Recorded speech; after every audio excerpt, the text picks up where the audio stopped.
महाभारत युद्ध और युद्ध में खड़े असंख्य सैनिक, एक तरफ पांडव, एक तरफ कौरव। इन सभी के मन में क्रोध, प्रतिकार की भावना, प्रतिरोध की भावना, हिंसक भावना, बदले की भावना, बैर की भावना, यह सब चल रहा था। ये सभी बस यही सोच रहे थे कि एक बार युद्ध प्रारंभ हो जाए और अपने बदले की आग को शांत कर लिया जाए।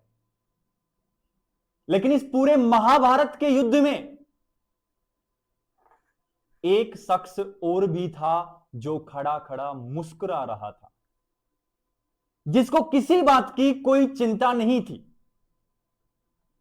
जो बिना किसी परवाह के, बिना किसी रिजल्ट को आए हुए मंद मंद मुस्कुरा रहा था।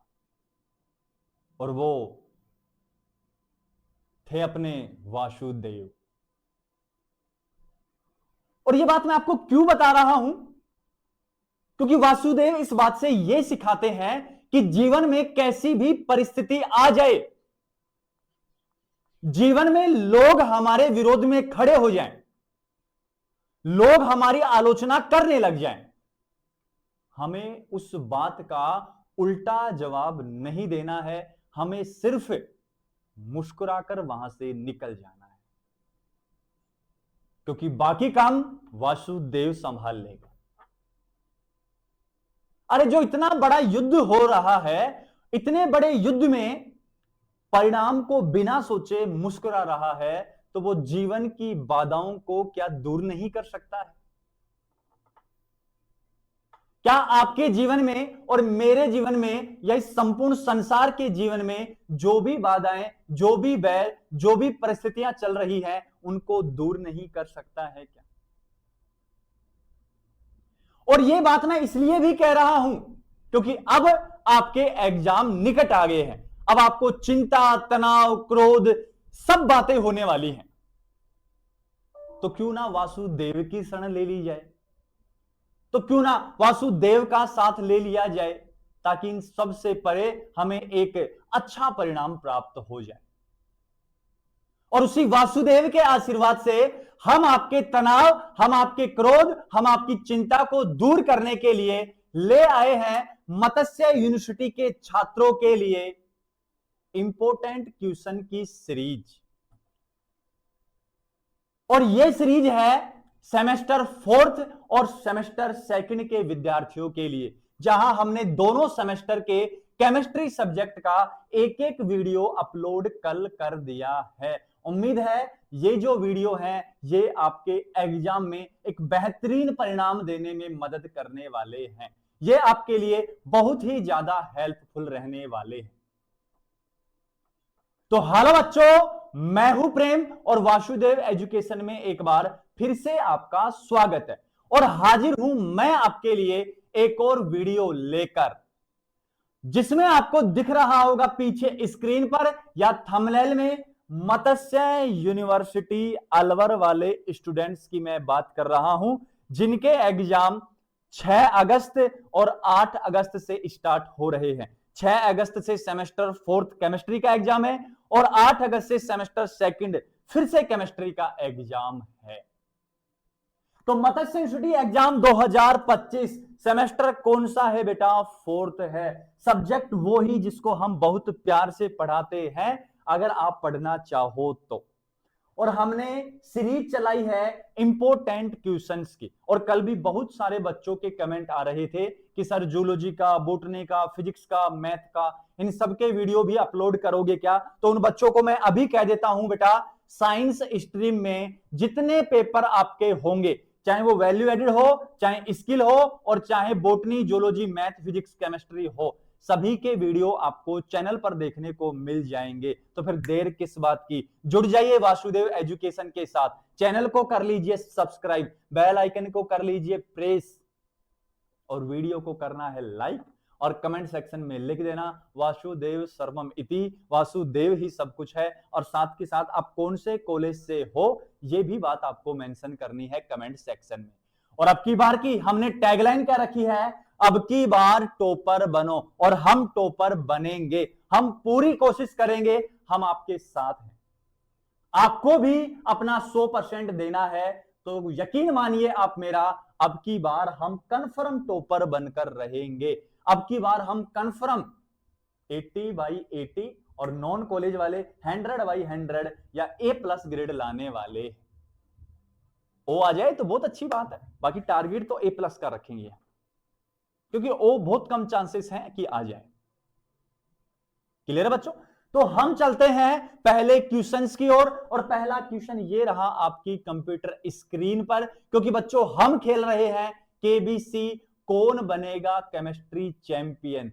उससे पहले मैं आपको एक बात बता दूं कि यूनिट फर्स्ट के क्वेश्चन हम पहले कर चुके हैं सेमेस्टर फोर्थ के लिए। आज इस वीडियो में unit second aldehyde and ketone के इंपोर्टेंट क्वेश्चंस रहने वाले हैं। तो चलिए करते हैं स्टार्ट। और पहला क्वेश्चन आपको दिख गया होगा, और दिखते ही दिल में, मन मस्तिष्क में एक सुकून सा प्राप्त हुआ होगा। अरे ये जो सुकून दे रहा है ना, यही तो वासुदेव है। समझ पा रहे हो मेरी बात को? तो निकालते हैं हम अपनी कलम को, और आप भी अपनी कलम रेडी रखिए, क्योंकि ये कलम आपको 6 तारीख को काम आने वाली है। इसी कलम का जादू आप बिखेरने वाले हो कॉपी में। तो लिखा हुआ है बच्चों, यूनिट नंबर सेकंड है, यूनिट का नाम एल्डिहाइड कीटोन है, इंपोर्टेंट क्वेश्चन रहने वाले हैं। और पहला क्वेश्चन दिख गया होगा, निम्न अभिक्रियाओं की क्रियाविधि देनी है। और ये क्वेश्चन आपको स्टार लगा ले जाना बेटा, स्टार लगा ले जाना। ये क्वेश्चन आपको ऐसे की ऐसे रखा मिलेगा, 100% चांस है इस क्वेश्चन के। पहला संघनन कौन सा है? बेंजोइन संघनन है। कौन सा बेटा? बेंजोइन संघनन। मैं थोड़ा थोड़ा आइडिया बता दूंगा आपको कि बेंजोइन संघनन में एल्डिहाइड के या एरोमेटिक एल्डिहाइड के 2 मोल काम लिए जाते हैं, और ये रिएक्शन करवाई जाती है एल्कोहोलिक KCN, या मैं कह दूं NaCN, और इस रिएक्शन में प्रोडक्ट बनता है अल्फा हाइड्रोक्सी कीटोन। क्या बनता है? Alpha hydroxy ketone. दूसरी रिएक्शन है एल्डोल संघनन।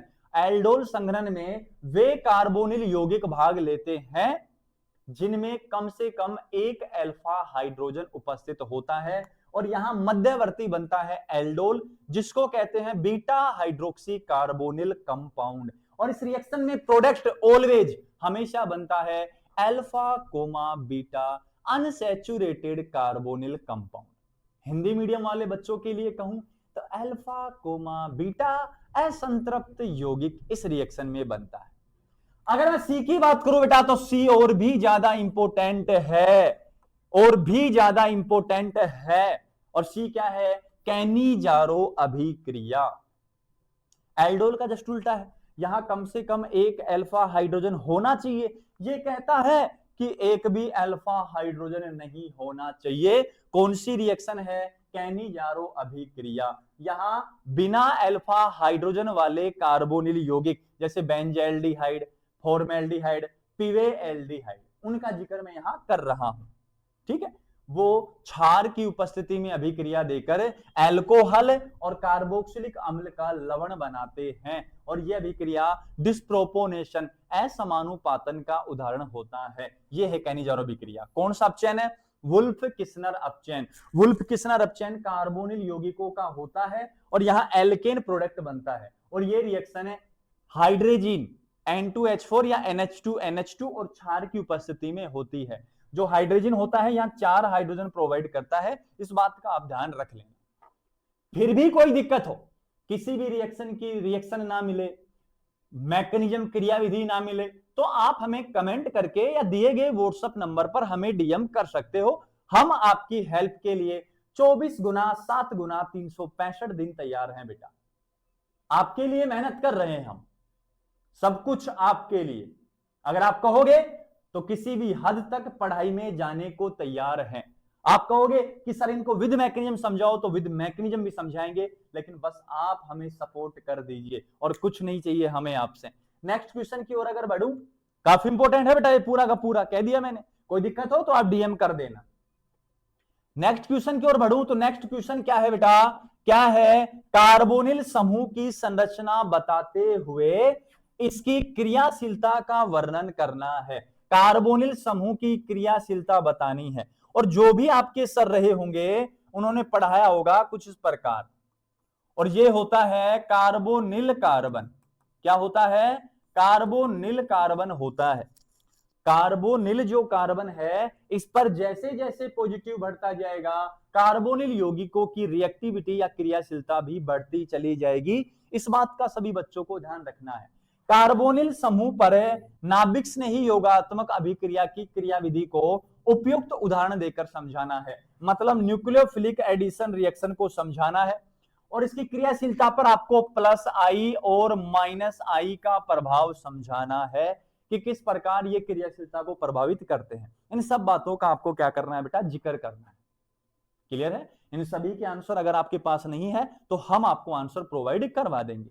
नेक्स्ट क्वेश्चन की ओर अगर मैं बढ़ूं तो नेक्स्ट क्वेश्चन आपके पास है बेटा, क्या है, कार्बनिक संश्लेषण में एसीटैल व कीटैल। ये भी स्टार लगा ले बेटा, इस बार स्टार लगा ले। इस बार वासुदेव ने चाहा तो लिखा मिलेगा कि कार्बनिक संश्लेषण में एसीटैल एवं कीटैल का सुरक्षात्मक समूह, रक्षी समूह भी मिल सकता है। सुरक्षा की जगह क्या मिल सकता है, रक्षी समूह के रूप में उपयोग को समझाना है। अगर मैं कहूं एसीटैल क्या होता है तो एसीटैल ये होता है बेटा, ये ले OR डैश, ये होता है कीटैल। आर की जगह एच कर लो बस, एक ही जगह और कुछ नहीं है। OR ये लीजिए, इसका नाम है एसीटैल। एसीटैल बना है एल्डिहाइड से, कीटैल बना है कीटोन से। एसीटैल बना है एल्डिहाइड और अल्कोहल के 2 मोल की क्रिया से, कीटैल बना है कीटोन और अल्कोहल के 2 मोल से बने हैं। और ये दोनों प्रोटेक्टिंग ग्रुप के रूप में काम आते हैं। और पूरी प्रोटेक्शन वाली जो कार्बोनिल कंपाउंड का और एस्टर का एग्जांपल करवाते हैं ना, वो सारा आपको इसमें छापना पड़ेगा बेटा। क्लियर यहां तक की बात? बढ़ो नेक्स्ट क्वेश्चन की ओर। अरे बेटा इतना उदास मत हो, इतनी टेंशन मत ले, इतना तनाव मत ले, क्योंकि हम आपके साथ खड़े हैं ना। और आपने जब वासुदेव का साथ ले लिया है तो इस चिंता तनाव से मुक्त हो जा और सिर्फ ध्यान दे और फोकस कर पढ़ाई पर। तो कहते हैं ना कि मत डर बंदे तो इन अंधेरों से, मत डर बंदे तो इन अंधेरों से, निश्चित है फिर भोर होगी।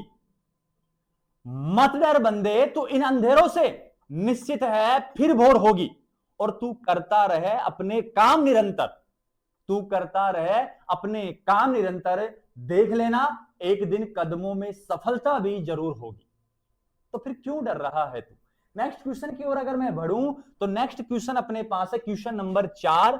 और बेटा इस यूनिट में एल्डिहाइड कीटोन में सारा खेल रहेगा ना वो नेम रिएक्शन का रहेगा, क्योंकि इसमें 15 से 16 जो रिएक्शन है वो नेम रिएक्शन है। अब यहां भी आ गया बेयर विनेगर ऑक्सीकरण। एल्डिहाइड की क्रिया परअमल के साथ करवाओगे कार्बोक्सिलिक अम्ल, कीटोन की क्रिया परअमल के साथ करवाओगे तो एस्टर बनता है। चक्रीय कीटोन की अगर एस्टर परअमल के साथ करवाओगे तो चक्रीय एस्टर या लैक्टोन बनता है। इसी को क्या कहते हैं, बेयर विनेगर ऑक्सीकरण कहते हैं। मैनिच अभिक्रिया की बात अगर करूं, मैनिच अभिक्रिया की, तो सक्रिय हाइड्रोजन युक्त यौगिक लेने हैं, उनकी फॉर्मेल्डिहाइड और साथ की साथ 1 डिग्री एमीन, 2 डिग्री एमीन और अमोनिया के साथ अभिक्रिया करवाएं तो मैनिच क्षार बनता है, मैनिच अभिक्रिया कहलाती है। परकीन अभिक्रिया की बात करूं तो एरोमेटिक एल्डिहाइड की अभिक्रिया एसिटिक एनहाइड्राइड के साथ करवाते हैं और सिनेमिक अम्ल बनता है या अल्फा बीटा अनसैचुरेटेड अम्ल बनता है। क्लियर है क्या मेरी बात? फिर भी कोई दिक्कत हो तो हम आपके साथ हैं, आप डीएम कर देना, आंसर आपको भेज देंगे हम। नेक्स्ट क्वेश्चन की ओर अगर बढ़ूं तो निम्न को समझाना है, निम्न को एक्सप्लेन करना है। और पहला क्वेश्चन ही बहुत शानदार क्वेश्चन है, अल्फा हाइड्रोजन की अम्लीयता आपको समझानी है। अब अल्फा हाइड्रोजन क्या होता है सर?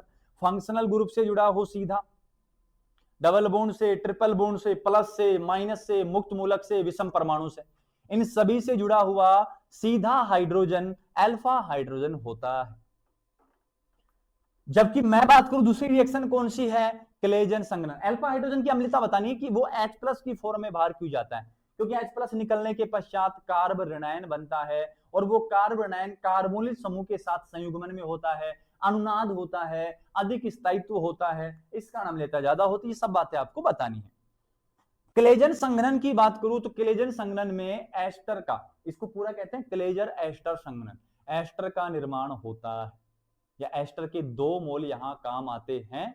तो इसमें बनता है बीटा कीटो एस्टर प्रोडक्ट बनता है। क्या बनता है product? Beta keto ester. Next reaction है कौन सी? नोवेंजेल अभिक्रिया। कौन सी अभिक्रिया है? नोवेंजेल अभिक्रिया है। और नोवेंजेल अभिक्रिया में एरोमेटिक एल्डिहाइड की क्रिया मेलोनिक एस्टर के साथ करवाई जाती है, तो सिनेमिक अम्ल का फॉर्मेशन होता है। नेक्स्ट रिएक्शन कौन सी है? विटिंग अभिक्रिया। कार्बोनिल यौगिकों की अभिक्रिया विटिंग अभिकर्मक के साथ करवाते हैं तो एल्कीन बनता है, विटिंग अभिक्रिया कहलाती है।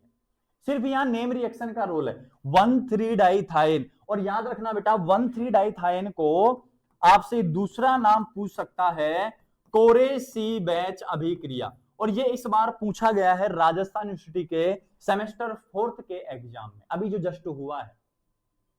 क्लियर है बच्चों? नेक्स्ट क्वेश्चन की ओर अगर मैं बढ़ूं तो नेक्स्ट क्वेश्चन आपके पास रहने वाला है निम्न अभिक्रियाओं को क्या करना है? पूर्ण करना है। पहली अभिक्रिया क्या है? पहली अभिक्रिया में दिया है रोजेनमुंड अपचयन। अब या तो आपको रोजेनमुंड ऐसे पूछ लेगा या आपको नेम रिएक्शन से पूछ लेगा, फिर दिक्कत क्या है आपको समझाने में? कार्बोनिल यौगिकों की अभिक्रिया पीडी और BSO4 के साथ करवाने पर एल्कोहल बनता है, रोजेनमुंड कहलाता है। अम्ल क्लोराइड की रोजेनमुंड के साथ करवाएंगे तो एल्डिहाइड बन जाता है। ये सब बातें आपको कहनी है। इस रिएक्शन का नाम है बेटा बेंजोइन संघनन। इसका नाम है बेंजोइन संघनन। यहां 2 मोल काम आते हैं और यहां जो प्रोडक्ट बनता है वो बनता है CH3 C double bond O CHOH C6H5 alpha hydroxy ketone बनता है। यहां प्रोडक्ट बनाऊं तो CH3 CHOH और CH3 2 डिग्री एल्कोहल बनेगा। ध्यान रखना है बस इस बात को। और क्या सोचना, अपचयन करता है, ये लिख दिया ना, हाइड्रोजन है। नेक्स्ट ये क्या करेगा? ये यहां से बॉन्ड ब्रेक करेगा और इधर भी COOH इधर भी COOH, तो बेटा ये बनेगा CH2 की होल 4 COOH COOH। इसका नाम होता है एडिपिक अम्ल। अब इसकी KMnO4 की जगह जरूरी नहीं KMnO4 मिले, K2Cr2O7 K2Na2Cr2O7 और साथ के साथ कंसंट्रेट HNO3 भी मिल सकता है। क्या क्या बोला मैंने? K2Cr2O7 Na2Cr2O7 और सांद्र HNO3 भी मिल सकता है। नेक्स्ट रिएक्शन आपके पास है ग्रिग्नार के साथ करवा रखी है, और ग्रिग्नार के साथ जब करवाएंगे तो यहां एल्कोहल का फॉर्मेशन होने वाला है। किसका फॉर्मेशन होगा? एल्कोहल का। चाहे बना के देख लेना, एल्डिहाइड है तो 2 डिग्री का फॉर्मेशन ये कर देगा। नेक्स्ट आपके पास है ये रिएक्शन है बेटा हेलोफॉर्म अभिक्रिया। हेलोफॉर्म अभिक्रिया ये नाम से पूछ लेगा या फिर आपको ऐसे दे देगा, कोई दिक्कत नहीं है, आप कर सकते हो आसानी से। ये क्या करता है? ये अल्फा पोजीशन पर ऑक्सीकरण करता है, CH3 को तो एल्डिहाइड में और अल्फा वाले CH2 को कीटोन में कन्वर्ट करता है। 2 अल्फा आ जाएं तो केवल 1 अल्फा का ऑक्सीकरण करता है। इस बात का आपको ध्यान रखना है। अगर इसको मैं बनाऊं प्रोडक्ट तो ये बनेगा CH3C और CH, क्योंकि यहां ये अल्फा ये अल्फा CH3 है तो CH3 को एल्डिहाइड बनाता है, लिख दिया एल्डिहाइड बस। 2 अल्फा है तो 1 का बनाएगा, सोचना ही नहीं है। एक क्वेश्चन और मिल सकता है आपको, एक क्वेश्चन इस प्रकार मिल सकता है आपको C डबल बॉन्ड O और मिल जाएगा जिंक अमलगम और कंसंट्रेट HCl। ये होता है बेटा क्लीमेंसन अपचयन जो 4 हाइड्रोजन देता है। कौन सा अपचयन है? क्लीमेंसन अपचयन है जो 4 हाइड्रोजन देगा और यहां एल्केन बना लेगा। ये भी नाम से पूछ लेगा या निम्न अभिक्रियाओं को पूरा करो में दे देगा आपको। क्लियर है मेरी यहां तक की बात सभी स्टूडेंट्स को? तो ये थे बेटा आपके लिए यूनिट 2 सेमेस्टर 4th के लिए इंपॉर्टेंट क्वेश्चंस। इनमें से अगर किसी भी क्वेश्चंस का आंसर आपके पास नहीं है, कोई क्रियाविधि आपके पास नहीं है, कोई रिएक्शन आपको समझ नहीं आ पाती है, तो आप कमेंट सेक्शन में या जो दिए गए व्हाट्सएप नंबर है उन पर मैसेज कर सकते हो, डीएम कर सकते हो। हम आपके लिए हाजिर हैं, लेकिन आपको भी हमें सपोर्ट करना है। आपको भी इस वीडियो को ज्यादा से ज्यादा जो आपके स्टूडेंट फ्रेंड हैं जो सेमेस्टर 4th में है उनको शेयर करना है। साथ के साथ चैनल को शेयर कर सकते हो क्योंकि सेमेस्टर 2 वाले विद्यार्थियों को भी बेनिफिट मिलने वाला है। तो फिर सोच क्या रहे हो? सोच मत, केवल सीटी मार बेटा। और सीटी मारने का और जश्न मनाने का समय आ गया है, क्योंकि हम आपके साथ जुड़ गए हैं। हम आपको उस मंजिल तक ले जाएंगे जिस मंजिल के बारे में आपने सोच रखा है। हम आपको उस लक्ष्य तक पहुंचाएंगे जिस लक्ष्य के बारे में आपने सोच रखा है। तो फिर देर किस बात की? देर किस बात की कर रहे हैं अपन? हमें सिर्फ पढ़ना है और पढ़ना है और कुछ सोचना ही नहीं है, क्योंकि बच्चों पता है अपन को कि लास्ट टाइम है, और इस लास्ट टाइम में भी अगर नहीं पढ़ा गया तो फिर प्रॉब्लम्स क्रिएट हो जाएंगी। फिर शायद अपनी कॉलेज शिक्षा पूर्ण नहीं हो पाएगी और हम बीच में ही अटक जाएंगे। तो फिर ऐसी गलती क्यों करनी है? जब अंतिम समय है तो क्यों ना एक अंतिम समय की रणनीति तैयार कर ली जाए। और बाहुबली मूवी में नहीं होता, जो प्रभास होता है उसकी पूरी सेना क्या होती है, अस्त व्यस्त या मर जाती है, तो वो एक बात कहता है कि मेरे साथ आएगा कौन, मेरे साथ लड़ेगा कौन। तो वो अंतिम समय का जोश होता है, और वो ही अंतिम समय का जोश अब हम आपके अंदर भरने वाले हैं, जिस जोश से आप सफलता की सीढ़ी चढ़ सकते हैं, जिस जोश से आप अपना मुकाम हासिल कर सकते हैं, उसी जोश के साथ आप अपने जो लक्ष्य है, जो आपने सोच रखा है, जो भी परसेंटेज आपने सोच रखी है, उस परसेंटेज तक आप पहुंच सकते हैं। तो फिर देर किस बात की? देर किस बात की? तो जल्दी से तैयारी में जुट जाइए। तो क्या करना है आपको? चैनल को सब्सक्राइब करना है, नोटिफिकेशन मिस ना हो इसके लिए आपको बेल आइकन भी प्रेस करना है, वीडियो को लाइक करना है और ज्यादा से ज्यादा कमेंट आपको करने हैं। मिलते हैं नेक्स्ट वीडियो में यूनिट 3 के इंपॉर्टेंट क्वेश्चन से लेकर। तब तक आप खुश रहो, आबाद रहो, और बेटा मौज नहीं करनी, अब केवल फोकस करना है पढ़ाई के ऊपर।